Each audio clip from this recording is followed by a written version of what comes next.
Hey, what's up, guys? It's Stoney The Storyman here. I'm here again to bring y'all another story today. Now, this story is mine personally, and I actually just told it to somebody I know the other day. And that's why I thought to tell it to y'all, because I thought it was funny then. I still think it's funny, and yeah, the caption might be a little weird for this one, but it's a funny story for the most part. So let's get right into it. Now, this story, actually, I'm not sure what the caption will be. Well, we'll see. We'll see. So let's start this story off with a good setting. So this story is about me, my two brothers, and my dad going over to a major city close to us. You know what? It's not close to us, so it doesn't even matter. It's like a few hour drive. Atlanta. We went to Atlanta, like over in Georgia, if y'all know where that is. But we had to get our passports because we were going to take a big vacation and go like out of the country for the first time. So we ended up going to Cancun, Mexico, but not important. Back on track to the story. Sorry about that. And anyways, we all get in the car early in the morning, and or the truck. Sorry, he had a 2016 Denali at the time, and I think it was a 2500 is what it was. So we're heading down there, and on the way down there, everything's good. Everything's good. Well, we're a little behind on time. Like, we're gonna be making it like 5 minutes, maybe 10 minutes before we're supposed to like be there for our appointment to do our passports. Maybe a little bit more. Who knows? I honestly don't know the exact time we were supposed to be there, and I can't remember. So we get there, and when we're entering Atlanta, my dad's in a huge rush. He's looking for parking everywhere next to the building. Like, we found the building, but there's no parking, like, at all. So he's zooming around fucking Atlanta. And for those of you who know, it's a major city. It's kind of like a grid. And he's zooming around these bitches. He's going like 40 in fucking downtown like Atlanta. And I remember it so vividly, but he like cuts a right turn sharp as hell.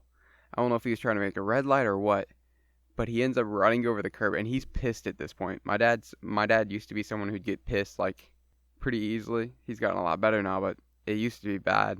But he hits this fucking curb going like 40, and thankfully it didn't do anything to the truck because he had a big ass truck. But he straight up runs over it, and we definitely feel he hit it because he's going 40. But he takes that right corner, and I think we find the parking lot. Either it was very soon after we found the parking lot where everything went down, and that's where all the funny and fun shit happens, if I do say so myself.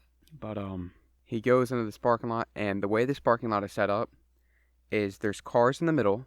So you enter in, and then there's cars in the middle, and you can drive in front of those cars in the middle, and then you can drive to the left side of them, I guess, on the left side of the parking lot. Like, if you enter in the parking lot straight in front of you, right in the middle of the parking lot, there's a line of cars, just one row of cars. And then there's a gate on the left when you enter in, and like that's facing the road, like it's parallel to the road. And there's a line of cars that way as well. And then you have the back, which is also facing another road, and there's a line of cars right there as well. So it's kind of like an L shape on the back and the side, and then in the middle of that is a line of cars. So you can drive left and then cut a right and then go down, but you can't get out that way. But that's just how the parking lot is. Or you can go in and then just take a right in front of the middle lane. Now that I got all that set up, we pull in this parking lot and we're looking for parking. I think I see a spot over right, like to the right by the middle lane, like in the middle lane of cars. And I don't think he listened to me or something. Maybe he was going too fast. I think he was going too fast was the problem, because he came into the parking lot going 35 miles an hour or something like that. He was going stupid fast. Well, he goes left and goes to like go to the back behind the middle lane, and he makes it back there, and he doesn't make it but a few car lengths back, and we can see all the way down, and we're like, oh shit, there's no parking. So this man, I guess, does the only logical thing that he could think of at the time. Because I told him, I was like, I think I saw one over there in the middle, like back there. And he's like, where? And I was like, over there. And he's fucking pissed at this point. So he fucking throws it in reverse. Must not have checked his mirrors at all. Because this man proceeds to stomp his fucking gas pedal to the floor, apparently. Because I look at the speedometer, just coincidentally, because I was a little scared at this point, I'm not gonna lie, but I looked at the speedometer, and we were in a tight parking lot. That bitch said 35 miles an hour, bro. 35 miles a fucking hour. This man is flying through the parking lot in reverse, and he's backing out, like, he's coming parallel with the sides, like the car is parked sideways facing the road, like the short end of the L, and the bottom of it, I guess. And he gets there, and he gets past them, goes straight back, and then I guess he just had it keep cutting, and there's a yellow pole that he didn't see, and it was in a really weird spot. I'm not gonna lie, this yellow pole was in the middle of, like, I don't know, there was two other yellow poles like 5-6 feet from it, but like this one was just there. I'm not sure what its purpose was. I can't remember. I didn't really look at that too much. But can you guess what happened to that yellow pole? All right, well, hopefully you guessed. If so, please write it down in the comments. I'll give you all a second, or just pause the video, I guess. But I'm sure you imagine what happened. The front end of his truck, the left front tire, right in front of the door, right behind the tire. You know what I'm talking about? That pole makes its home right there. It felt that was its sweet spot, so it just dives right on in. And of course, the truck stops, because when you're flying 35 miles an hour backwards and you hit a yellow pole and it stops you completely, yeah, it's just not the greatest thing. So when this happens, I'm sitting there, like I said, I'd seen the speedometer. We're flying back. I was like, oh shit. And he hits that. Everything, I remember I had my eyes open. Everything in the fucking truck lifts up like in a fucking movie. Because it flew up because we hit a fucking pole going 35 miles an hour. And it stopped us dead in our tracks. Like, it went like probably about 8 inches into the truck. Maybe 6. It was in the truck a little bit. I'm surprised it didn't hit the engine or anything like that. The truck still ran. But, yeah, everything flies in the truck. And he's fucking pissed at this point. We're all like, oh shit. And he's like, yeah, everyone okay, blah, blah, blah. Everyone's okay, of course. But he's fucking pissed. And the funniest thing is, to our right, in front of the middle lane, like the middle parked cars, all the way to the right, there's construction guys working on the building right next to the parking lot or something like that. They were working on something right there. And they all see this, and they're all like, yo, you see this, bro? Like, tapping each other and be like, yeah. And he sees this. And at this point, like, me and my brother's already out of the truck, but he sees this, and he, like, turns into a different person. He's like, he's got his windows rolled down. He's like, just having a bad day, y'all. Everything's all good. Don't y'all worry, just having a bad day. But everything's good. And you can tell he's trying his best to, like, he doesn't want anything to happen. Like, he doesn't want the cops called, basically, because that wouldn't be good. But, yeah, we get out, and we see the pole stuck in this motherfucker. And like I said, it was probably 6 inches right behind the tire. It had hit the back of the tire, actually. And it, like, broke the tire rod and a few other things. But the tire was basically, like, the top of it was bent inwards, and the bottom of it was, like, bent outwards, is how it looked. And, yeah, that bastard was fucked up. And, we're like, oh, shit. Well, he puts his truck in drives it off the fucking pole, puts it in reverse again, backs it up. Remember, the front left tire's not working. He doesn't realize that yet.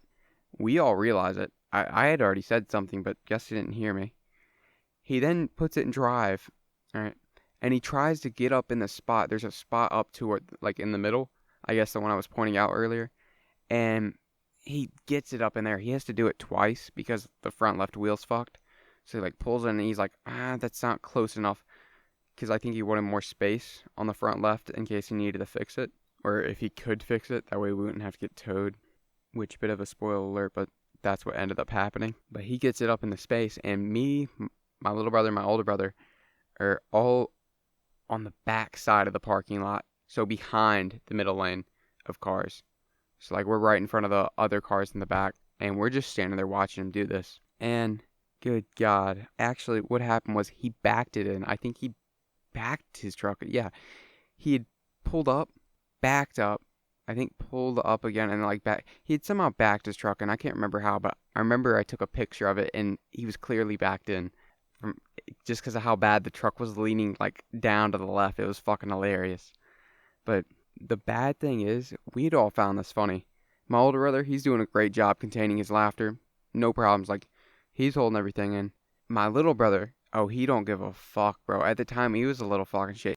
If you had $1 million sitting in front of you, like one of those eggs, I can't remember what kind of eggs they're called, but those really fancy ass eggs, and you broke one, and you would just finish telling him it was like $1 million, but like you accidentally like sneezed and dropped it, he would laugh his fucking ass off at you. That's the type of guy this is. Like honestly, he's a fucking menace sometimes.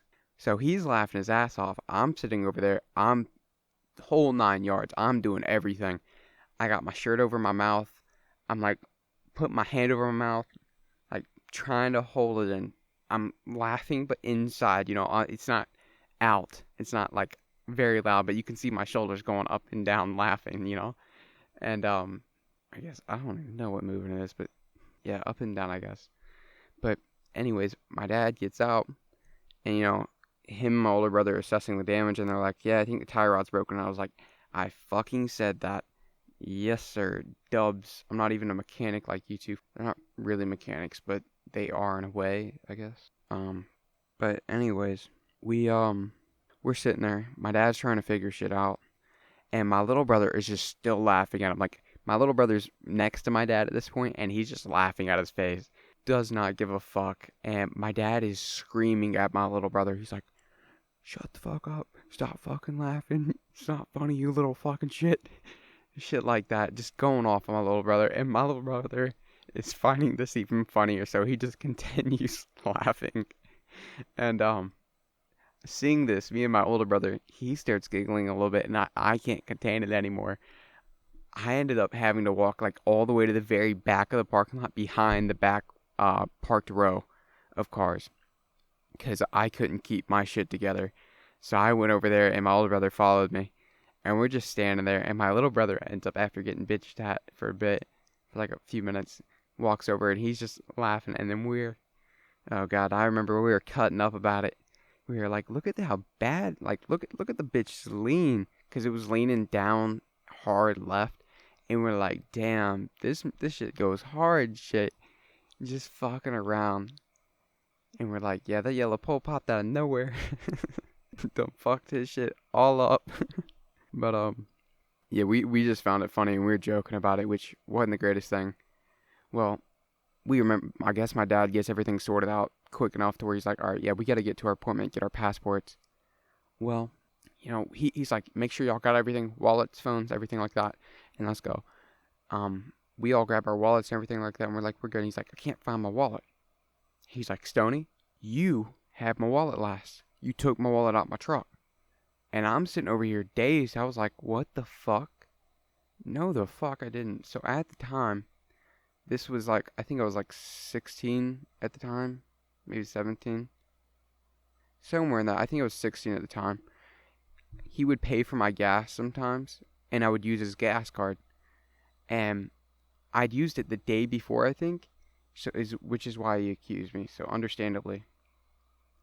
But what I had done, and I had told him this, I remembered this vividly. Like, I had a clear picture in my head, like a video image, that I had gone into his truck, taken his wallet, opened it, taken the gas card out, closed his wallet, left it right back where it was, took the gas card, went and filled up immediately, came back.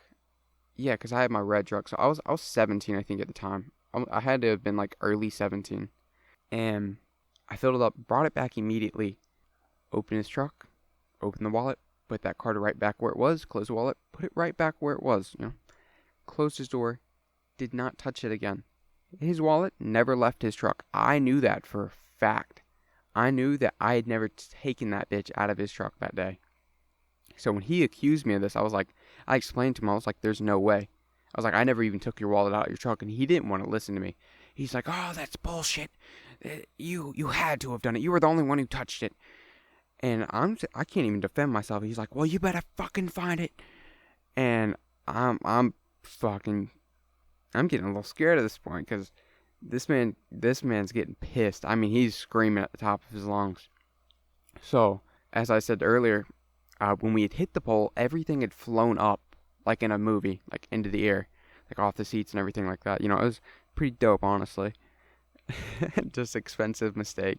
But I think of that and I was like, fuck, maybe it flew somewhere. I was like, that's the only thing I can logically think of. I was like, maybe it, hit and then fell in between the seats or something. So I search every square fucking inch of that truck, every square fucking inch inside, like anywhere that wallet could have possibly fit, like any possibility. I was looking there, and my dad was screaming at me the whole fucking time. He's like, God damn it, blah blah blah. He's like, you better fucking find out. I can't believe you did that. We're not close to home. You know what you done? Like, God damn it, I'm gonna have to come back here later. I don't even know if we'll be able to go now. Blah blah blah. Just popping off on me. My brothers felt so bad that they ended up deciding to help me look for it. I was scouring the back seat of that truck, like every square inch. We searched for 15 minutes in that truck. Couldn't find it. He said, fuck it. Let's go. Let's go. Come on. So I felt fucking terrible because I was like, maybe I did do, but I was like, there's no way. I know for a fact there's no way I took that bitch out of the truck. I was like, something else had to have happened because he thought I had left it at home. Just to clarify that, he thought I had left it at home and I hadn't. So, we walked the block and a half, I think is what it was, maybe 2 blocks, 2.5 blocks, somewhere in there, to the place to get our passports. We get in there. I think we go up an elevator. Yeah, we go up an elevator, get off the elevator, and then go in. And we're standing in line, and my dad says, get your IDs and stuff out. Like, that way we got it ready to go. Everything's good, and we just fill everything out and go, make it quick. So we listen, we get all our shit that we need out. I can't remember. I think it was just that I needed to have. I think he had, like, any paperwork we might have needed. I'm not sure. Honestly, it's been a minute. But, so we get up. Anyways, we're in line. We're like 3-4 people in front of us, so pretty up early, and we get up to the counter, and this lady says, IDs please. We hand her IDs, and I see this man, wallet in hand, pull out his ID and hand it to her like nothing ever happened. I see this, and oh motherfucker, I was seeing fucking red. I was fucking pissed. Like, it was disappointment and rage at the same time. I don't know if you've ever had that, but, like, yeah, I was fucking pissed because I had just gotten screamed at for 15 fucking minutes. Actually, 20, because it took us like 5 minutes to walk there, and he was giving me shit the whole time, and I was fucking pissed. But I'm looking at him. He sees me looking at him, and he just continues on like nothing fucking happened. And that makes me even more pissed. I'm like, take a deep breath, and I was like, Dad, is that your wallet? He's like, yeah. I was like, where was it? You know what this motherfucker said? His back pocket. Back pocket. Can you believe this shit? And you know how many times we'd asked him at the truck that he had fucked up? Hey, check your pockets. It might be in your pockets. And he's like, oh, I already did that. I fucking looked everywhere. Like, God damn it. Like, Stoney, you fucked this up. Blah, blah, blah, or whatever. And it was in his, like, back left pocket, I want to say. Something tells me back right, like, but I think it was his back left. And me and my little brother had asked him to check his pockets. And I think I'd asked him, like, 2 or 3 times, actually. So I was fucking pissed when he said that. And I can't even remember, honestly, because I'm getting pissed thinking about it. Even though I'm forgiving him over it. But, like, it still pissed me off at the time. It's bringing back those feelings. He does that. And I tell him, I was like, I'm going to need an apology. I was like, because you just gave me shit for 15 minutes. I'm going to need an apology for that. He apologizes. And we go on with everything. And, after that, we just started giving him shit. Not about the truck. We couldn't give him but so much about the truck because it just happened. He was still freshly pissed. But, like, about the ID and shit, we gave him shit about that. You bet I'm still, giving him shit about that. And now, like, it wasn't long after we started giving him shit about hitting the yellow pole and shit like that. And, I think after that time, that was one of the big things, I think, in life that made him, like, change drastically to where he realized I can't get as angry because shit like that happens when I do. I gotta calm down because that was a very expensive day for him because we get our passports and shit, or we get them ordered or whatever, and we walk back to the truck. And at this point, he's got to figure shit out. Like he was thinking like, oh yeah, they might want me to like pay for this fucking pole or something. Like it was a yellow pole, like a concrete metal pole. He's like, they might want me to pay for this shit. I'm not gonna pay for it. I'll go to fucking Lowe's or something and get me a can of paint and paint it my damn self. They'll overcharge the fuck out of me. And he's trying to figure shit out still. And we go back to like the back row over there, like behind the back parked cars. And we're just talking about it, but he's got to find a tow truck. He's trying to find an Uber, like all types of shit. He ends up finding a tow truck. He had to call in a favor to one of his buddies for that one. That was a very expensive day, or a very expensive tow, because I think they weren't even working at the time or something. I can't even remember. Very expensive day, because it was a few hour drive there, a few hour drive back, and then we had to Uber like 2 hours back to where we lived. And what was fucking awesome was we had I can't remember his name, but we had an old professional basketball player as our Uber driver, which was fucking dope. Remember, he had an F-150, like a gray one. Yeah, not silver, but gray. And it was a newer one. I think it was a platinum, but it had stupid legroom. I remember that, like, he was a big guy. Like, he was like I don't even know, like maybe 6'8". He was a big motherfucker. And I had plenty of leg room in front of me, and I sat behind him. It was ridiculous. But anyways, we get home, and that was basically it for the day. But yeah, long story short, don't get mad, because if you get mad and you just let your anger control you, you're gonna make stupid mistakes that you're definitely gonna regret. Because I think that day cost him like a few grand, because the Uber ride itself was like $280 or something like that, and the tow I know wasn't cheap. Yeah, so probably like a grand or so cost him that day just for getting fucking pissed. So hope y'all learned a lesson from that, because I sure did as well. And yeah, I hope y'all enjoyed the story. If you stuck around this long, it's a really long story. I really appreciate it. If you want to, leave a comment down below, leave a like, or dislike if you didn't like it. Either one gives me good feedback. But please leave a comment. I love interacting with y'all. Any feedback y'all have for me, like improvements, send them in. I love them. It's a new perspective. That new perspective opens up so many things for me. And I really do appreciate it. And I just want to say again, thank y'all so much for watching. Y'all have a wonderful day. This is Stoney the Storyman here, and out.